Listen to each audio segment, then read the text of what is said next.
it's Katie and welcome back to my channel, Katie Garrison Fitness, and today we'll be talking about gymtimidation, the realities of it, how you can prevent it before you step foot in the gym, and then how you can deal with it when you're at the gym. So, here we go.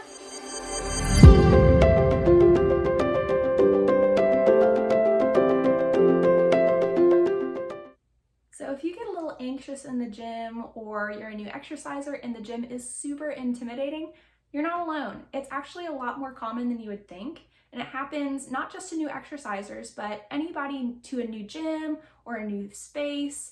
Maybe they've been comfortable on the cardio floor but not in the weight room. Or in my case, I was a figure skater for years and I never did anything in a gym with free weights or machines. And so when I went to college, I started working out at the gym and I felt this firsthand. It was hard the first few times to step foot in there. I really had to push myself and to get over that fear of people watching me and not knowing what I was doing and just wanting to run. So before we get into anything, let's talk about the realities of it, because everyone starts somewhere. So the big buff guys you see in the weight floor, the endurance junkies on the treadmill, everyone had to start from somewhere. And that took a first step to go to the gym. And everybody has felt this at some point or another. But another reality, a lot of people weren't formally trained at the gym. So you might have had some training through athletics. Some folks get that in athletics. Obviously I didn't.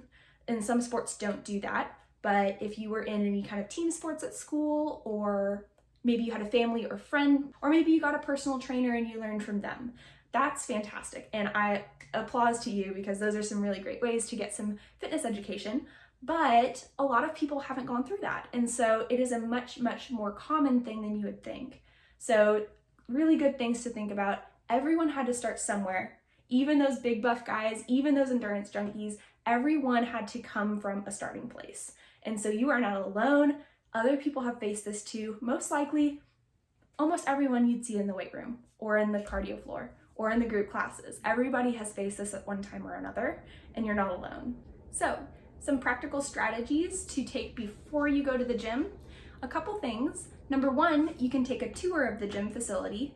And when I say take a tour, a lot of times the people behind the desk will take you around the gym and just go through their speedy little kind of spiel about the gym and about the facility. And that's fantastic. You can learn a whole lot through that, but take it slow and ask some questions, because I'm sure they'd love to help you learn about the different machines that they have, or different aspects of the facility, different amenities they offer, things like that. So be curious, ask questions, find out what you can from that tour, because that person, that desk employee, that personal trainer, whoever's walking with you through the gym is going to know a whole lot about what they can offer.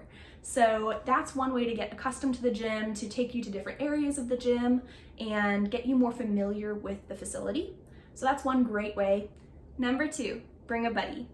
The buddy system is a great way to introduce you to the gym, and having something familiar, a person with you who is there to help encourage you and motivate you and help you not back out when things get a little scary.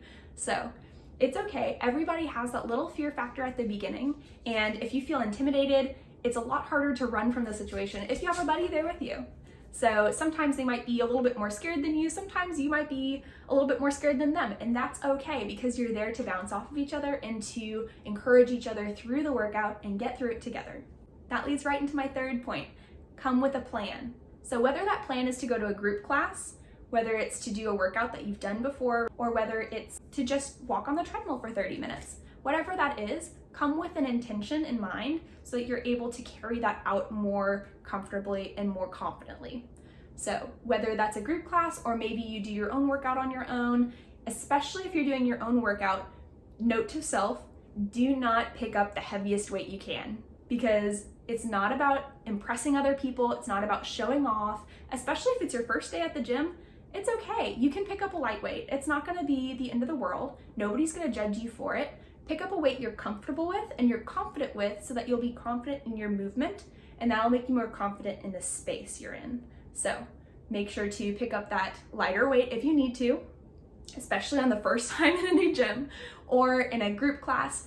Maybe that means don't do the highest, hardest level possible. You know, if a instructor has you doing squats and then they have you try a jump squat jump, then maybe just stick with the squats today. That's totally fine. Maybe you just stick with body weight squats, even though some people grab some weight. Whatever that means for you, go ahead and take that lower level. It's okay. Whatever you're confident and comfortable with is the best choice, especially the first few workouts at a brand new place.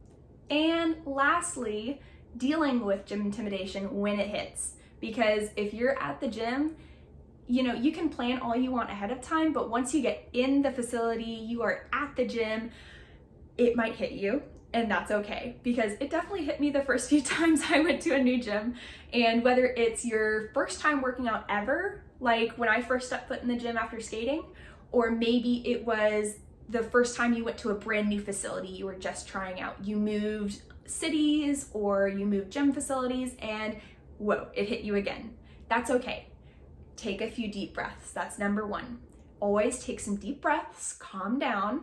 Likely your head is spinning a lot faster than time is really going at, so just slow yourself down, breathe, it'll be okay. And number two, have an attitude of learning. So when you come into a new space, especially if you're a newer exerciser and you don't know exactly how to work all of the different equipment, number one, that tour is going to come in super handy because you can see the layout of the land, see what type of machines and equipment they have, go to the one or two pieces of equipment that you do know how to use.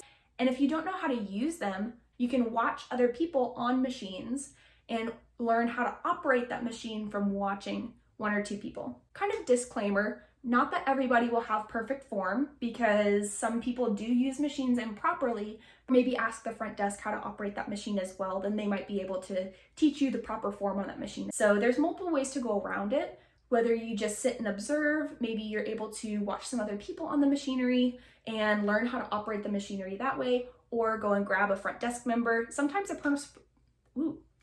personal trainer might be at the front desk and that trainer might be able to come over and help you learn how to operate that piece of machinery. Maybe that just means booking a one-off session with a trainer. Maybe that means just starting training with a trainer and learning how to use a lot of the different equipment and doing a complete program with them. I don't know, whatever your level of commitment is, whatever your level of independence is, if you want to work out on your own by yourself, great.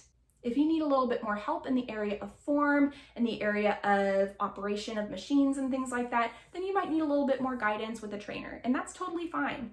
A lot of trainers, especially me, I get that. I have a lot of clients that come in and they just want 2 or 3 sessions just to get comfortable with the weight room, have a little weight room orientation, and then they're good to go on their own. So it just depends. It's totally up to you and what you're comfortable with, but those are some little tips. Once you actually get in the gym facility, feel the gymtimidation coming on, slow down, take a breath, and then go from there. Just knowing that you're not alone. Everybody deals with this at some point or another, and everyone had to start somewhere.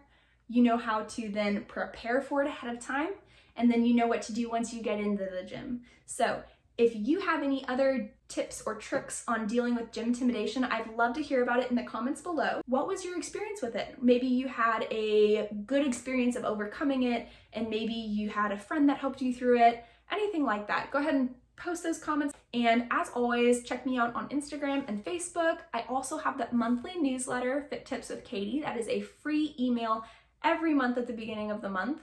Okay, Fit Tips is a great way to just have a little health check-in, to challenge yourself every month. We have little goals we set at the beginning of the month so that you can do them throughout the month, and then we check on those the next month. So it's a very fun little newsletter. I love putting that out. So go ahead and subscribe below. That'll be down there. And yeah, that's about it. As always, stay healthy and I'll see you later. Bye.